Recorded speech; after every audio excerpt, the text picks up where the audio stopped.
Hey everybody, welcome back. This is episode 26 of the Business and Beyond podcast. I have our guest today, Jake Shiffman. Jake, how are you doing today? I'm doing well. How are you? Good. So everybody, Jake is you got a really cool story. We were talking a little bit beforehand, and I'll let you kind of, plug yourself here a little bit. But you're the first person that we've had, in the music entertainment business. So I'm very excited about this. You're a local, rising star in the entertainment industry and everything. And I'd love to see what happens in the next couple of years. And people may look back at the podcast and be like, wow, he was there, now he's here. You know what I mean? That is the goal. But first of all, thank you for having me out. I really appreciate you having us out. I know Kumar was the one that kind of helped set this up. So shout out to Kumar. Thank you for that. I'm just excited to be here, kind of talk a little bit more. As you kind of saw when we were just kind of chatting before, it's like, I like to bring energy to whatever it is, no matter what it is. Your energy is going to carry you the whole way. So it's the way you do one thing is the way you do everything. And that's how I try to look at life, where it's like, you got to bring that energy. I always tell my artists or people I work with, I will match your energy. Yeah. Whatever that means. Yeah. I actually didn't even tell you this, but when we sign someone for our label, we actually do a 90-day period for free. Uh-huh. And that's just because everyone puts their best foot forward the first week, the second week. Yep. But what about 2 months in, 2.5 months in, when you got to go to work, but I need this done by the end of the night? Are you going to get it done? Is the work ethic there? So that's one thing. It's like, I would like to match energies. That's something I saw coming in here. You guys have an unbelievable setup here. Just like seeing the culture and the atmosphere you guys have here. It looks like a fun place to be. So thank you for having me. Yeah, absolutely. So, and then, Jake, why don't you just talk a little bit about yourself? You talked a little bit, before. Sure. Just kind of go back into it, talk about, your company, how you got started in that, what you're doing these days. Absolutely. So I own a company called Say Less Entertainment. We kind of started as management and development. And I'd say back in the day, labels, they used to come and say, hey, this guy's talented. Let's put a little money behind him, help him here, see if we can really push him to the next level. Mm-hmm. Well, that kind of stopped. That doesn't really happen anymore, where now for someone to come approach you, you got to have the look, you got to have the sound, you got to have the following. They got to be able to see you as the dollar sign instantly. Yeah. But there's no one to kind of help get you to that next level with your lyrics, the looks. It's all the little things, I'd say. And that's where we kind of have the sweet spot of helping with that. My wife is creative, so she does all photo, video. So we kind of have in-house for all of our content. I do A&R and sales. We do consulting. We really do a little bit of everything. Over the last year, I actually have a passion project that's been very cool. We're actually selling a movie right now. Just signed with a big company. Narratively, I guess I can't say it now. It's official. Yeah. So we signed with Narratively, a big company. My dad has a kind of wild, crazy life story, and we are finally getting that going. So I just say that because I guess we do a little bit of everything, but what I'm most proud about is being a dot connector. Mm-hmm. I guess I should say, you familiar with dot connectors? Just connecting dots. And that's just whatever that means, where it's like you never know who you're going to meet that might be in that right position to help someone else win. And I try to create the culture around me is that there's enough room for everyone to eat.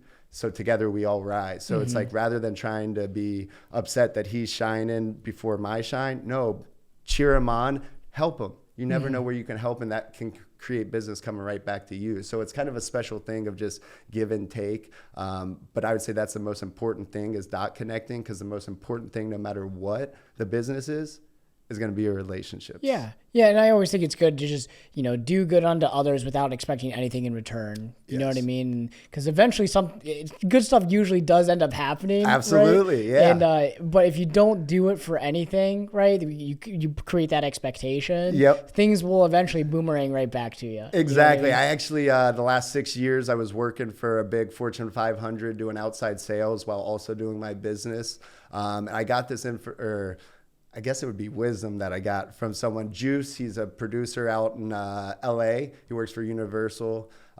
He said something that inspired me and changed my life. Yeah. He said, Jake, everyone comes out to LA looking to take. I want to be an actor. I want to be a model. I. He said, I came out here, I started looking to give. And people are looking at you funny. They're kind of looking like, what's this guy's deal? What's he want out of this? Yeah. It's so unheard of to give with no expectation in return. But when you start living that way, sometimes nothing comes back, but sometimes a year, 2 years, sometimes a week, something comes and hits you right back. Oh, hey, that guy you were told me about this, but I have someone that does this, and they link you. Yeah.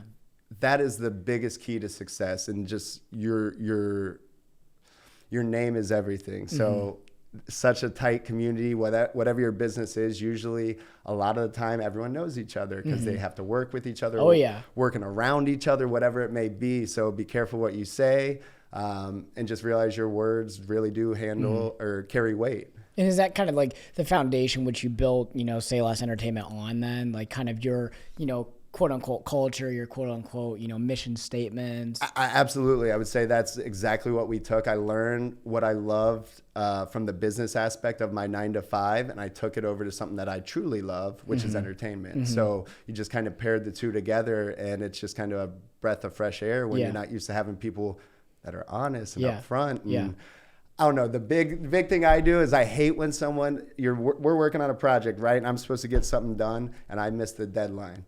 I hate when people just try to fix it behind closed doors without ever letting you know. I'll be the first one to pick up the phone and say, look, I messed up here, Chris. This is what we're going to have to do. And I'm going to have that phone call with you. So there's no guessing and it's just your word is everything, man. It's like, if I say I'm going to do something, I'm going to do it. How many times have you had someone where you called, you set up a podcast, they didn't show up on time, you're waiting, it throws everything off. And now your whole day's shot. I don't know. That's just a big thing with it, is like the relationships. I mean, just the way you handle and carry your name. I think that's going to go the long distance. Yeah, those are good universal business practices that I think any good-hearted individual should maintain, not even in just business. But kind of talk about your company right now. So what are you guys doing? Like, what's your day-to-day like? What's your operation like? So it's definitely a little different right now. I only quit my 9 to 5 about a month and a half ago. So right now we're doing a lot of different things. I got a couple projects we're working on. My one artist, Vince Neroni, just dropped a project about a week and a half ago. We had a show release with all that. My pop singer, Gabrielle Nicole, she's performing at the Rock and Roll Hall of Fame later this month.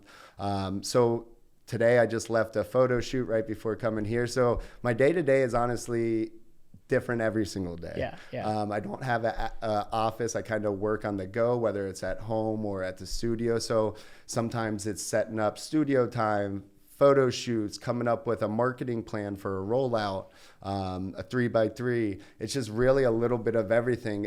So for you might be different what I do for another one of my artists, where you might already have the look, you might have the sound, you have money already to invest in yourself. Whereas some of the other artists don't, where it's like you really got to truly fit that plan to that person. So right now we're really focused on the shows we have coming out, and I got 2 albums that we're working on right now. So that's going back and forth with engineers, getting it mixed and mastered, the clean version. Ooh, this is a little quiet here. Can you boost his voice here? But then it also might be like my wife right now is working on a couple projects with Dead Logic. They just did They do South by Southwest. They got another event coming out in New York in June. So she's on the phone with vendors, calling for porter potties, for just anything you could imagine. I would say that's kind of what we do, is anything that needs done. We kind of do everything. So, I mean, it really is different from day to day. And then, so you said you have 5 active artists right now, right? Correct. So what do you do when, like, I know you were saying, hey, we'll do 90 days, right? Sure. Where you 90 days free, where, you know, someone comes on, hey, how are you month 2? Are you still as focused as you were month 1, right?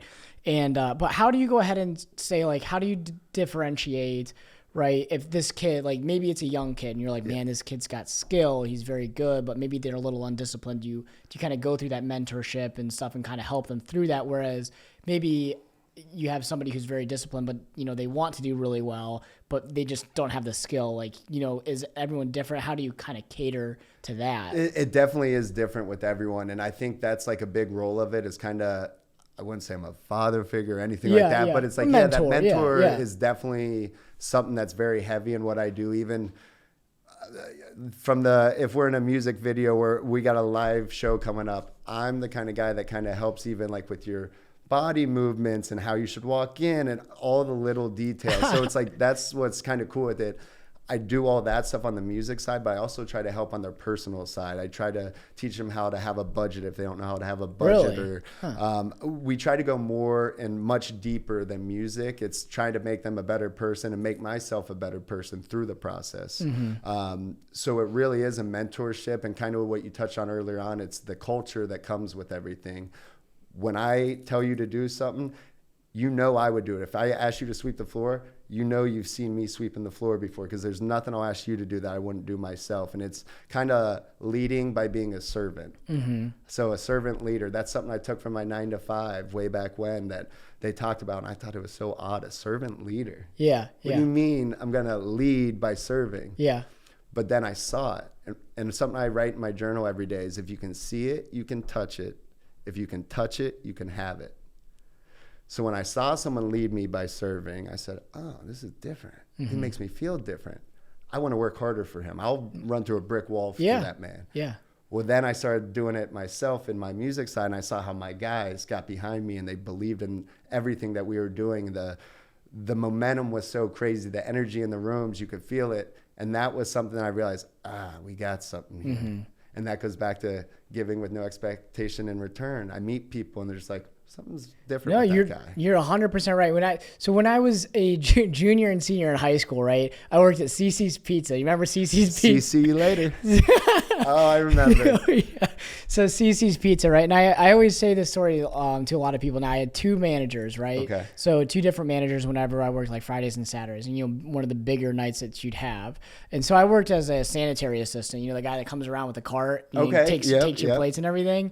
Well, I had one manager who was exactly like you said, like the servant leader, right? When we were busy, he would be right in the trenches with us, would clean up, smile, do everything that we would do, or as he would expect, right? Sure. Well, then I had another manager who literally would just delegate, and not do anything, right? And I always thought that was so interesting, because the first time I saw a completely polar opposite styles of leadership, right? Sure. One where I was like, wow, I really like working with this manager because, I want to work harder. Right. They're showing me the way. And then the other one is just telling me what to do, right? So it was just like completely polar opposite ways of leadership. And I was like 17 at the time. I'm like, wow, like this is really weird, but kind of cool at the same time to see this. And just hearing you tell that story said exactly everything I was just talking about. You felt connected to that guy and wanted to work harder for him rather than this guy that's just miserable. Delegation. That's why I try to bring high energy when I come. That energy is contagious. It's effective. What's the word I'm looking for? Effective? Effective? Yeah, effective? not affective. Yeah, effective. It oozes into everyone around you, and you get better work from it. Even just when it comes down to, like, let's say a videographer, where I might have 2 videographers that I want to use for this video, and one guy's maybe a little more established, more talented, but this guy has a passion for the music that's there. I'll choose the guy with the passion over it 10 out of 10 times, because they're going to give me their best work. It's not a paycheck for them. They truly enjoy doing it. And I think when you have passion in what you're doing, it spills over and you can see it. 100%. Yeah. So, and that goes back to your CCs. Like, I'm sure you did better work when you had someone you enjoyed being around. Yeah. I made more tips too. I bet you did. See, and that's what I'm saying. Even like the laugh and everything that comes with that energy is tied to him. Yeah. And 100%. that you didn't even realize it. It's just one of those things where it's like, it's effective. For sure. So, listen, you just quit your 9 to 5 job. Kudos, by the way. That's awesome. That's a huge step. Like you were saying before, a lot of entrepreneurs, entrepreneur, just taking the first step. Yeah. You know what I mean? Just like being able to just, make the decision to go, right? Yeah. The leap of faith. So kudos, man. That's really awesome. Thank you. It was exciting. So where do you see yourself? Like, I'm sure you have a plan, like, where you want to go. Where do you kind of see yourself in the next couple of years? Like, what does success look like to you? Man, I feel like that question, great question. I feel like it's changed a lot. For the longest time, I thought money was the success, right? And as I'm getting older, I had a really good job. Most people would be happy there the rest of their life. I realized that it's not necessarily money for me that's going to make me happy, and it's doing stuff that I enjoy doing and having the freedom to kind of do what you want. So I guess for me, my end goal would kind of be able to work with different camps or different groups where it's like, say they had a project where I would come sit and help get that from start to finish, whether it's working with the beats, finding the producers, being in the studio, tweaking different sounds or trying different things. I guess that would be my end goal, is to be able to work on a national level with different camps and kind of do that. But in the meantime, I'd say my most important thing I want to get done is my dad's movie. We've been working on that for probably 12 years. I finally sunk my teeth into it about 2 years ago, and we've had a lot of movement, a lot of stuff going on. So I'd say it started as just I wanted to make a lot of money, and that's all that I cared about. Now it's like I just want to enjoy what I'm doing with my time. So for me, I think it's just working in entertainment between movies, maybe influencers. I worked with some influencers in the past. It was fun. It kind of took me away from the music side, which I really enjoy, which made me take a step back. Like, okay, just because I have open time doesn't mean I'm free. And it's like finding that right time to go after the things you love, where it's like now I'm back in this movie scene and we're on calls twice a week with the creatives behind it. So I guess that's kind of a broad answer. I just want to be able to enjoy my time and kind of help others get there as well through the process. So in terms of like having, do you have like a number that you want to reach in terms of artists that you want on, or is it just like, you know, we'll go find the talent first and there's not necessarily a number, it's just getting the right people? I think it's getting the right people. My big thing is like, I want you, when you see Say Less, we had a album drop about All-Star Weekend, so about 2 months ago, somewhere around there, where it's all 5 of my artists on it. So it was really special because everything from start to finish, we paid people around us. The artwork was a Cleveland designer, Ben Merca, who made the logo. The engineer, Killiclam, was actually up for a Grammy this year. He recorded Andre 3000 for Kanye West Donda album. So the guy that mixed and masters all of my guys' stuff was up for a Grammy this year. Well, then all the beats that we used were people that we locally know. Everything from start to finish was paying people around me. Yeah. I think that was very special, and that's something I want to continue to do because there is so much talent, but there's no one developing it anymore. So it's like, I think I have a niche here because there's no one else doing it. There might be on other scales, but not locally. And that's where I want to get our name out there enough where we can kind of go to all those different places. And that's what that project really was for us. It had my pop singer on it, had my rappers on it, had kind of a pop punk kind of sound on it. There was a little of everything. So if you listen to it, no matter what you like in genre, you would be like, these guys are talented. That was my main goal, is that you hear the talent, no matter what your preference is. My goal is to eventually bring that elsewhere, where it's like, now I can help other people all over the place, where it's like I can help others grow and learn those little tools and tips and tricks.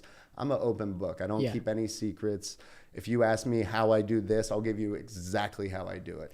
And so how do you go ahead and actually get talent acquisition then? Like, how do you actually go ahead, like, are you going to different shows and be like, oh, he hasn't signed with anybody, I'm going to go approach, you know, or is it just word of mouth? A lot of word of mouth, I would say, or just being in events. All-Star Weekend, I ran into so many people from outside the city that are like, hey, let's work together. I kind of gave them the mixtape, said, hey, here's what we're doing, let me know what you think. And they call me back like, whoa, like, let's do something. I'm in New York. When you come, tap in with us. So it's like word of mouth, I would say, is the biggest thing, but just being in events. And I think that's what held me back for a while, was having my 9 to 5. I was up at 4:35 every morning, worked a 9 to 5, then did this throughout the day, but then focused on it after and did it all day, every day, where it was difficult to kind of find, I don't know how to say it. It was difficult to kind of find the right rhythm. And then I couldn't go to these dinners at 9, 10 o'clock because I had to be up early in the morning. And I'm like, what would have happened if I was there? And I'm like, I don't really know. So it's like finding that time. And then finally now I stepped away from it. Within 2 weeks, I've been in meetings that were so beneficial that it was just like, wow, this is what I should have been doing the whole time. But the hardest part's to start. I mean, a lot of people get into that. It's comforting, right? The 9 to 5, because it's, you know, I always have something to fall back on, you know, and not to say necessarily entrepreneurship is the end all be all, but for anybody who's, you know, wanting to take that entrepreneurial jump, you know, just do it, because yes, you're going to fail, but you know, you're going to have more regrets if you, like you said, like, oh, I got more done in the 2 weeks without my 9 to 5, right? Absolutely. And that's like another big thing is like people are scared to fail. Why? Yeah. Who in our culture made it cool to not care and not fail? Like, you learn so much through your failures. Oh my gosh. So many lessons that I've learned where it's like working with someone where it's like, I trust them. Like, we don't need contract. Like, that's my buddy. And then something happens. You're just like, whoa, yeah, maybe I should have got that in writing. I wouldn't know until I know. And it's like, failure is like, you can look at it 2 ways. It's failure. You can drop in a hole, be depressed and all that, or you can look at it as an obstacle and you can jump over it, learn from it, and don't let it happen again. That you got to be willing to fail. And that's why I said before the start, the hardest thing to do is start, because people are worried about what my mom's going to think, what my girlfriend's going to, whatever. They're so worried about other people. But here's what I learned. Yeah. People are going to have an opinion on you either way. Might as well make yourself happy 100%. While you're doing it. No, I love it, Jake. I love it. And so I kind of want to go back, and I had this a little bit in my mind, and I know you said you've been working on your dad's movie for the last 12 years. I got to know, like, what, I mean, are you able to talk about it? I can. It's a little wild story. So back in the 80s, my whole family's from Pittsburgh, the South Hills of Pittsburgh. My dad's buddy, since they were teenagers growing up, became the very first ever pirate parrot mascot. So the very first ever mascot for the Pirates. It kind of sounds like a nerd convention, you know what I mean? Kind of like a mascot. Like, what? Yeah. Well, it was unbelievable. They were literally down on the field, meeting all the players, all this kind of thing. Well, my dad just comes home from Vietnam, and his best friend's now the mascot. So he's like, Dale, come down. My dad's name is Dale. He's like, Dale, come down to the park. So my dad's out there catching fly balls, down in the dugout, hanging out with the guys. It gets to the point where Kevin, my dad's friend, the pirate parrot, asks him, hey, can you bring some Coke down to the ballpark? One of the players wants it. My dad's like, I don't sell Coke. Sure, I'll figure it out. Yeah, I'll get it for you. I'm coming down anyways. Well, then it kind of spiraled into 2 players, 4 players. Yeah. Pretty much the whole roster.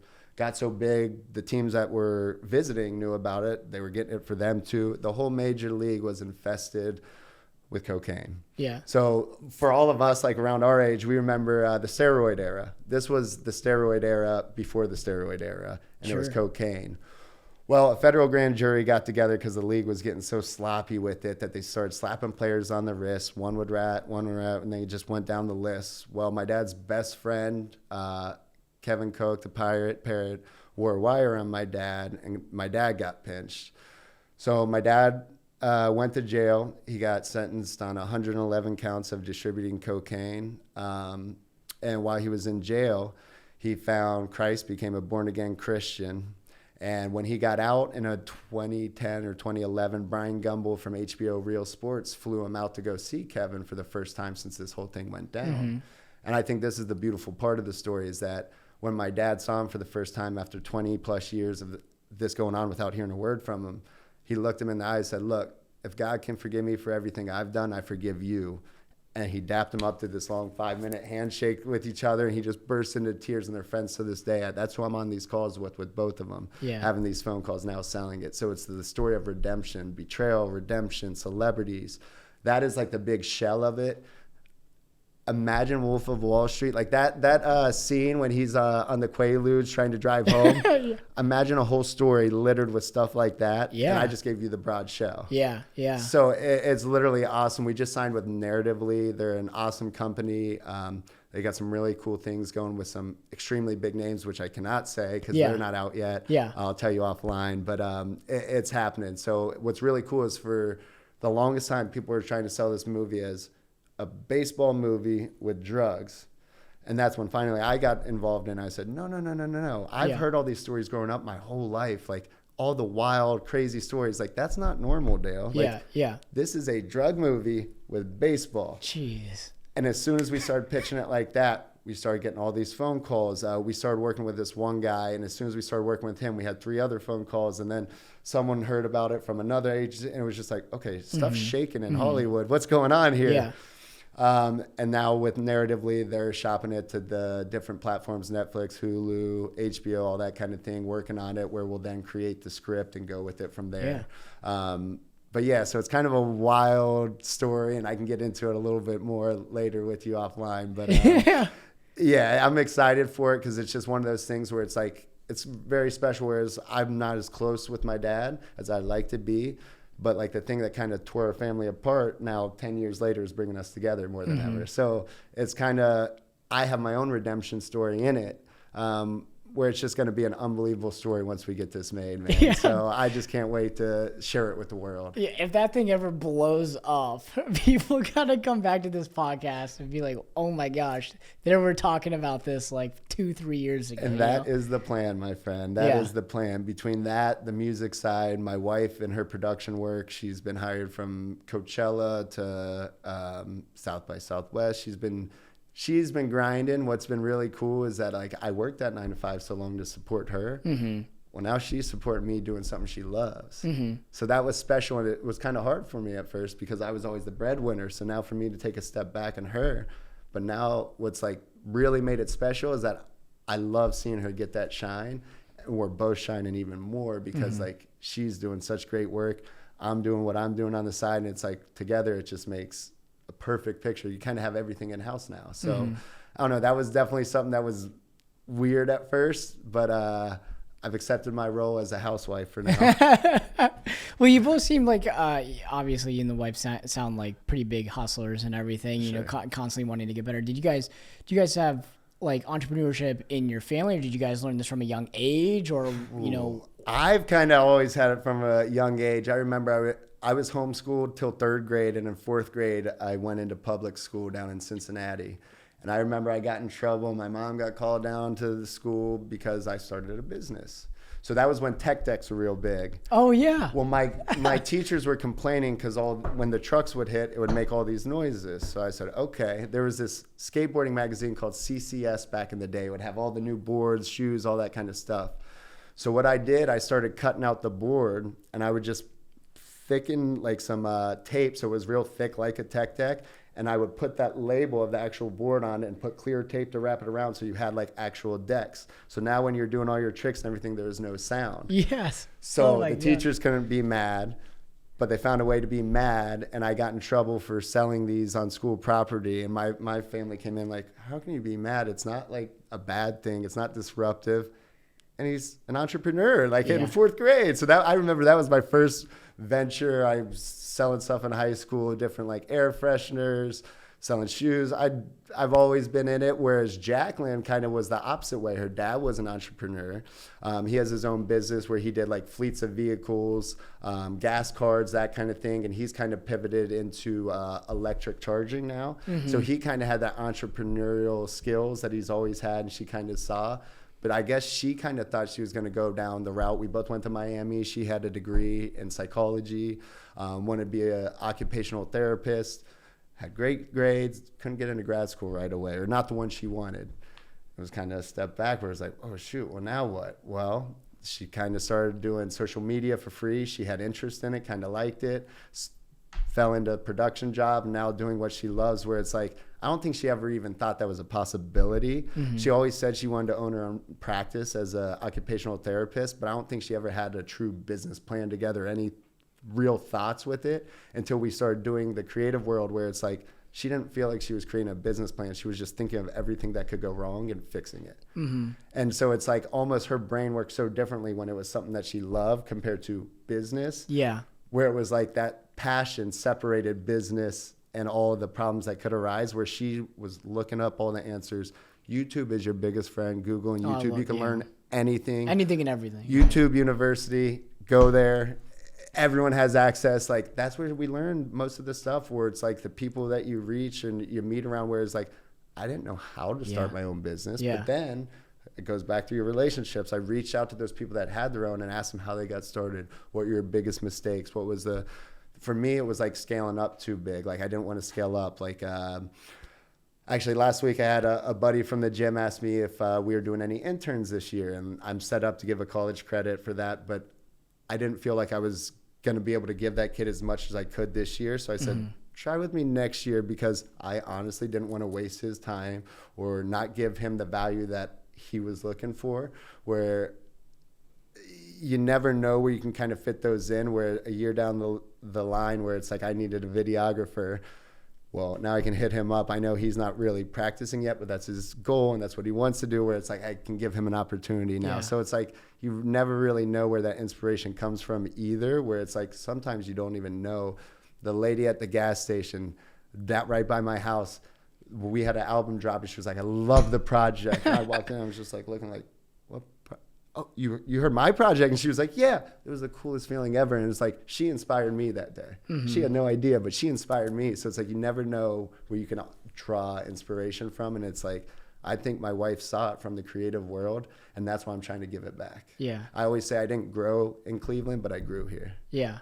So. Yeah. And speaking of that, like, do you hold like the city of Cleveland pretty high up to I love Cleveland. Yeah. I love Cleveland. If you haven't been here, it has a bad rap, but it is unbelievable. I mean, from the summertime is unbelievable. I got my Jeep outside with no doors on. It's like this time of year, there's nothing like it, man. Yeah. It's nothing like it.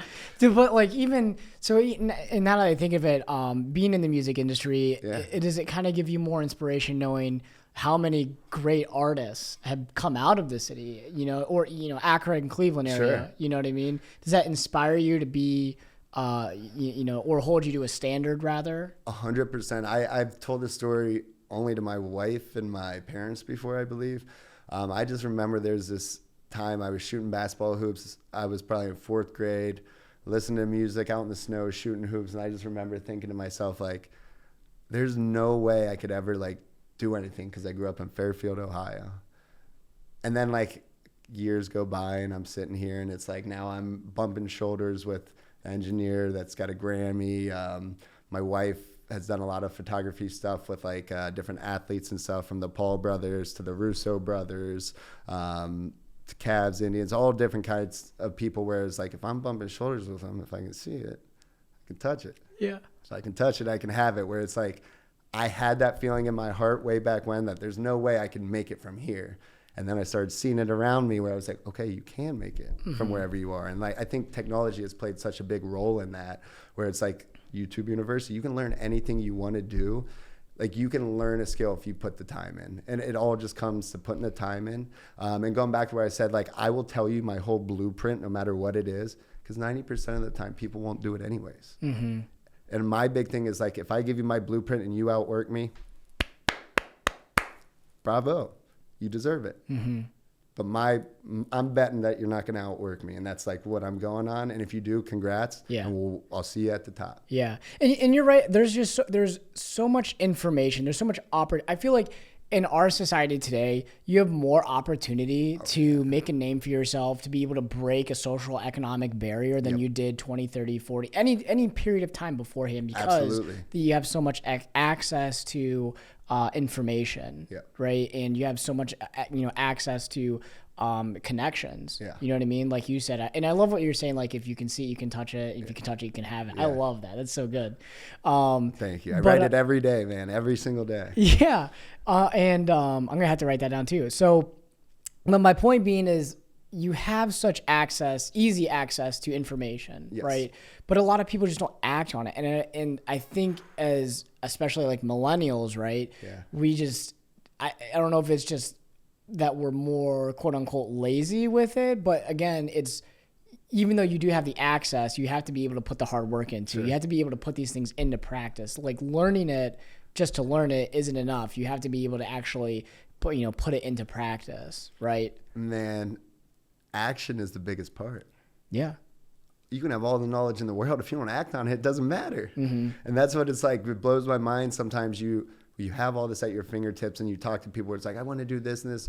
Oh, so what are you doing to do that? Nothing. I just like want to. You have it right there. Like, what do you mean? Like, just start on it. Like, there's so much information. It's like, even with social media now, even if you don't know someone, you can reach out to them and say, hey, you inspire me. I just want to let you know that. I'm going to keep watching so I can behave like you do in business, or whatever it may be. reach out to someone. You never know who might respond and mentor you. It's like the worst you can hear is no. And that goes back to the whole failure thing. It's like, I got so comfortable hearing no that's almost weird when I hear yes. That it's like, oh, that was easy. Like, for real, that's it? Oh, okay, cool. Like, but it came from being comfortable in failure. 100%. Because I was trying, I was doing things. How I met Kumar was very cool to me. So Kumar was in LA for a while, just moved back to Cleveland. Yeah. He has a lot of businesses around here. He's plugged in all over the place. And we were at a party at All-Star Weekend, and he came up to me and he was like, hey, like, I want you to manage me. I'm looking like, he knows who I am? Like, I didn't even know he knew who I was. He just got back into the city. I was like, oh, maybe he's been drinking. I don't know. Yeah. Who knows? Well, then I see him the next day at another event, and he goes, my manager, what's up? And I'm like, maybe he's serious. Shoot. Like, this is kind of cool. Well, then the All-Star Weekend's over. It's like that Monday, and he calls me. He's like, hey, I want to set up a meeting to like actually meet. I'm like, okay, this is real. That, like, to me was inspiring to see someone else that's already at a higher level reach down to me and say, hey, like, let's work together. So like, just realizing that sometimes like putting yourself out there is all you have to do. Is like, you put the work in and eventually it'll come. I didn't know he was coming back to Cleveland. I didn't know he was looking for someone to help facilitate what he was doing. It was the right time, right place. It was like, I was steady working, doing what I was supposed to be doing, and little did I know that this was coming back into the picture. And that's where it's like, if you just start doing the things you should be doing, it's simple things. Like, even if it's like your 9-to-5 that you hate doing right now, but you want to be an entrepreneur, it's like, rather than look at it like, I hate this job, I would rather be doing this. Look at it like this. I get to do this job, and once I'm done, I get to do what I love. That little change in your mindset makes you happier. It makes everything throughout the day a little bit happier. And it's like, once you train your mind around it, like, your whole life is going to be that. I always say, like, here's something that I always say you get a new car. I got a Jeep Wrangler for my wife. After I got a Jeep Wrangler, I started seeing them everywhere. I saw them everywhere I went, like literally everywhere. And I started like reading more and more about it. It's something in your brain. Our brain works in patterns. So similar to that, when you get a new thing, you see it everywhere. Well, if you wake up and the first thing you do is stub your toe and you go, shoot, I got to go to work. And now you start with these negative thoughts. Yeah. Your whole day is going to be this negative thought that keeps coming. But when you change your mind to positive, like, you get right through that light that always takes 10 minutes in the morning. You got the green light through it. Yeah. Woo, that's the start to my win. That's a win. Come on. And then you start going to the next thing. Your coffee. Someone bought your coffee behind you. Oh my gosh. And then you start looking for these positives. Well, now your whole day you're looking for positives, and your brain starts looking for positives. Yeah. I learned that from Charlie Rocket. Are you guys hip to Charlie Rocket? No, I don't know. CEO no. Charlie. That's someone you're going to have to check out. Like, someone sent me that video. Connor Michael Smith. He's an unbelievable artist in the city.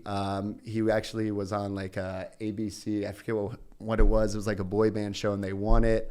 He ended up getting signed by like Justin Timberlake's like agent. And like, he sent me this video. Keep in mind, he's probably 5-6 years younger than me, and it changed my life. It was talking about positivity and changing your mindset, because your mind is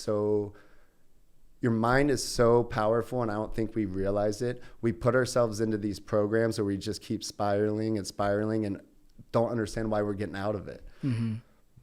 But like, think of your mind like a phone, an iPhone, right? How many times have you updated your phone, the iOS system, since you started getting iPhones? Probably. I don't have an iPhone. Okay. Weird, but we'll get past that. Right. You update it very, very regularly. For sure, yeah.